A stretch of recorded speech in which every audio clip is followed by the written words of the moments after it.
கொஞ்சம் கடலை எடுத்து இங்கே வந்து மகாராஷ்டிரன் டிஷ்ஷில் ஃபுல்லாகவே கடலை தான் யூஸ் பண்ணுவாங்க.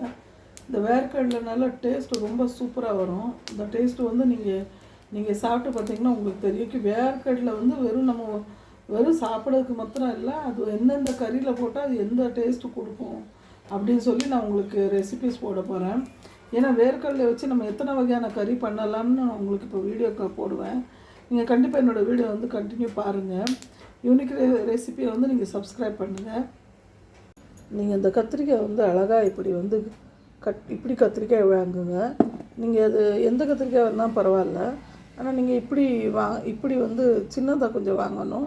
உங்களுக்கு எந்த கத்திரிக்காய் கிடைச்சாலும் பரவாயில்ல. ஆனால் பச்சை கத்திரிக்காய் வந்து அவ்வளோ டேஸ்ட்டு கொடுக்காது, வெள்ளை கத்திரிக்காயும் டேஸ்ட்டு கொடுக்காது. இப்படி கலரில் தான் உங்களுக்கு ரொம்ப டேஸ்ட்டு கொடுக்கும். இதோட லைட்டாக இருந்தாலும் பரவாயில்ல, ஆனால் வெள்ளை கத்திரிக்காய் நீங்கள் பண்ணாதாங்க அது நல்லாவே இருக்காது. இதான் இந்த சமையலில் வந்து அதான் உங்களுக்கு ஒரு டிப்ஸ் வந்து கொடுக்குறேன். இந்த கறி வந்து அவ்வளோ அருமையாக இருக்கும். நீங்கள் கத்திரிக்காய் இப்படி கட் பண்ணி வைக்கணும். இப்போ இதை வந்து நம்ம 4ஆக கீறி இதில் எப்படி மசாலா நிறைக்கணும் அதுவும் நான் உங்கள்கிட்ட கண்டிப்பாக காட்டுறேன். இது வந்து நம்மளுக்கு இந்த கத்திரிக்காய் வந்து இப்படி சின்ன சின்ன கத்திரிக்காவை நான் எடுத்து வச்சுருக்கேன். ப்ளஸ் இப்போ வந்து நம்மளுக்கு இதில் தேவையான இது வந்து கொஞ்சம் கடலை நீங்கள் வறுத்து வச்சுக்கிடுங்க. இந்த கடலை நீங்கள் வறுத்து வைக்கிறனால என்னென்னா ரொம்ப இது கடலை தான் இதுக்கு வந்து வேர்க்கடலை தான் அவ்வளோ ஒரு அருமையான டேஸ்ட்டு கொடுக்கும்.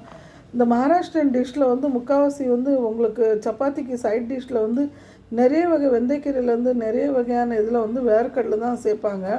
அந்த வேர்க்கடலை வந்து உடம்புக்கும் அவ்வளோ நல்லது, டேஸ்ட்டும் அவ்வளோ நல்லா கொடுக்கும். நம்ம தமிழ்நாட்டில் வந்து நம்ம நிறைய தேங்காய் யூஸ் பண்ணுற மாதிரி அவங்க வந்து வேர்க்கடலை யூஸ் பண்ணுவாங்க. ஆனால் அந்த வேர்க்கடலை வந்து அவ்வளோ ஒரு அருமையான டேஸ்ட்டு கொடுக்கும், உடம்புக்கும் ரொம்ப நல்லாயிருக்கும். நீங்கள் அது வந்து இந்த ரெசிபி மூலியமாக நீங்கள் இப்போ இதில் நிறைய விஷயங்கள் நான் உங்கள்கிட்ட காட்டுறேன். இதில் வந்து கொத்தமல்லி, அதுக்கப்புறம் நம்மளுக்கு ஜீரகம் கொஞ்சம், அதுக்கப்புறம் நம்மளுக்கு வந்து ஒரு வெள்ளைப்பூடு சின்னது. இது வந்து சிங்கிள் வெள்ளைப்பூடு தான். இது வந்து ஒரு அற்புதமாக ஒன்று தான் கிடைக்கிது. ஒரே அரிசி தான் இவ்வளோ பெருசாக இருக்குது பாருங்கள். இது ஒரு அரிசி தான் நான் எடுத்திருக்கேன்.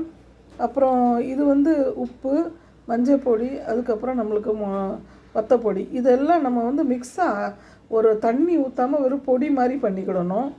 அதுதான் இதோட மெயின் வந்து அதுதான் நம்ம வந்து தண்ணி ஊற்றாமல் மெயின் வந்து நம்ம இப்படி பண்ணணும். இதை அரைச்சிட்டு அதுக்கப்புறம் நான் உங்களுக்கு இதை வந்து பொடி பண்ணிவிட்டு அதுக்கப்புறம் அதை எப்படி நறுக்கலாம் எப்படி பண்ணலான்னு நான் உங்கள்கிட்ட காட்டுறேன். இந்த நம்ம கத்திரிக்காய் மசாலா வந்து பண்ணுறதுக்கு சப்பாத்திக்கு ரொம்ப அருமையாக இருக்குன்னு சொன்னால், இந்த கத்திரிக்காய் மசாலா நம்ம பண்ணுறதுக்கு ஃபஸ்ட்டு வந்து நீங்கள் என்ன பண்ணலாம்னா இப்படி வந்து நல்லா நாளாக கட் பண்ணுங்கள். கட் பண்ணிவிட்டு நம்ம இந்த யூனிக் மசாலா வீடியோவில் பார்த்தீங்கன்னா உங்களுக்கு தெரியும்.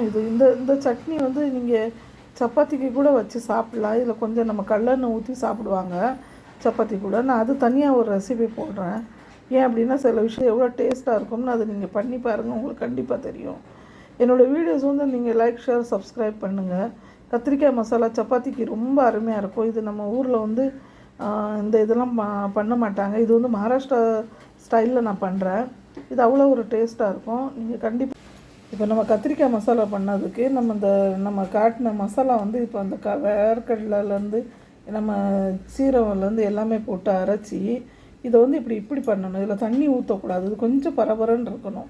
நீங்கள் வந்து மையா அரைச்சிட்டிங்கன்னா அது டேஸ்ட்டு கொடுக்காது. இது கொஞ்சம் இப்படி இருக்கணும். உங்களுக்கு மையா வேணும் அப்படின்னா அவங்க அரைச்சிக்கிட்டட்டும், அது ஒன்றும் பிரச்சனை கிடையாது. ஆனால் உண்மையாக இது சொல்லப்போனால் இது இப்படி தான் குறைன்னு இருந்தால் தான் அது ஒரு அருமையான டேஸ்ட்டு கொடுக்கும். அப்புறம் வந்து நம்ம கத்திரிக்காய் வந்து இப்படி வெட்டி இப்படி பாருங்கள், இப்படி 4ஆக கீறி வச்சுருக்கேன். இந்த கத்திரிக்காய் வந்து 4ஆக கீறி வச்சுருக்கேன். இப்போ இதில் வந்து ஃபுல்லாக நான் மசாலா நிறச்சிட்டு அதுக்கப்புறம் மசாலா நிறச்சிட்டு உங்கள்கிட்ட நான் வீடியோ ஃபுல்லாக காட்டுறேன். இதை வந்து மசாலா நிறச்சி அதுக்கப்புறம் எப்படி ஃப்ரை பண்ணலாம், அது என்ன பக்குவத்தில் பண்ணணும், அது எப்படி ஒரு டேஸ்ட்டு கொடுக்கும், அதுக்கப்புறம் நான் காட்டுறேன். இப்போ வந்து இது நல்லா நம்மளுக்கு இது வந்து இன்னும் வேலை இல்லை. ஏன் தெரியுமா, இது வந்து ஒன்லி ஃப்ரை தான் இருக்குது. இது வந்து இப்போ நம்ம ஃப்ரை தான் பண்ணியிருக்கோம். இப்போ நம்ம என்ன பண்ணணும் அப்படின்னா இதுக்கு நம்ம மசாலா வந்து உள்ளே அதில் நிறச்சி போக நம்மளுக்கு கொஞ்சம் மசாலா வந்து மிச்சம் இருக்குது பாருங்கள். அந்த மசாலா கொஞ்சம் மிச்சம் இருக்க மசாலாவை இதில் நம்ம தட்டணும். இதில் வந்து நம்ம தட்டின அப்புறம் இதை வந்து திருப்பி நம்ம வந்து இதில் மிக்ஸ் பண்ணணும்.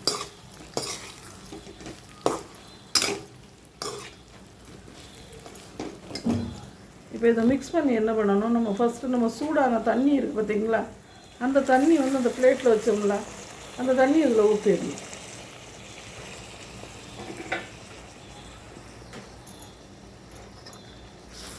இது நான் சொல்கிற மாதிரியே நெசமாகவே ஒரு யூனிக் ரெசிபி தான்.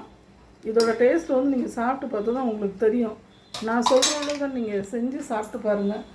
அப்போ தான் உங்களுக்கு தெரியும் இதில் வந்து எவ்வளோ அருமையான டேஸ்ட் இருக்குதுன்னு. இது இப்போ நல்லா கொதிச்சு இது கொஞ்சம் கட்டியாக ஆகணும். திருப்பி நீங்கள் தட்டு போட்டு மூடி வச்சுருங்க. அதை நல்லா கொதிச்சு பாருங்கள். இது உங்களுக்கு கிரேவி எவ்வளோ வேணுமோ அவ்வளோ வச்சுக்கிடுங்க.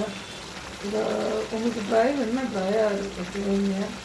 ஆனால் என்ன இது வந்து கத்திரிக்காய் வந்து நல்லா கொஞ்சம் சாஃப்டாக ஆனால் தான் டேஸ்ட்டாக இருக்கும் சப்பாத்திக்கு. இது வந்து இப்போ ரெடி ஆகிட்டு எனக்கு எவ்வளோ கிரேவி வேணுமோ நான் அவ்வளோ இதில் வச்சுருக்கேன்.